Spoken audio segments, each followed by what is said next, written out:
In your pre-planning before your machine arrives, there's going to be several things you need to consider. One's going to be that critical safety 4-foot area from anything that moves all the way around your machine.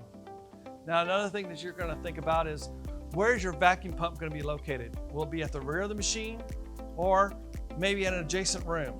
That is where your electrical disconnect for that unit will be.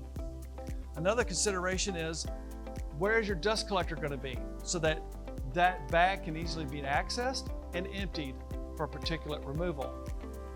You need to think about where you're going to drop your hose for your dust collection. It should be dropped into the center of your working table. Now you have some other considerations like an operator stand. Your machine may come with one, or you might provide a computer out by the front of the machine.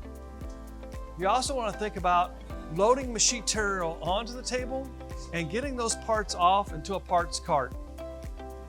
When moving your MultiCam into its final resting position, it may or may not have leveling feet on the machine.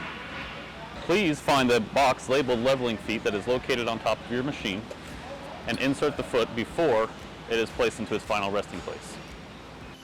In order to put your leveling feet onto your MultiCam system, simply take off the top nut, remove the top washer, insert the leveling foot into the slot of the machine, place on the washer, put on the nut, and tighten the leveling foot. We recommend that you place the bottom nut about half of an inch away from the foot and tighten it into position.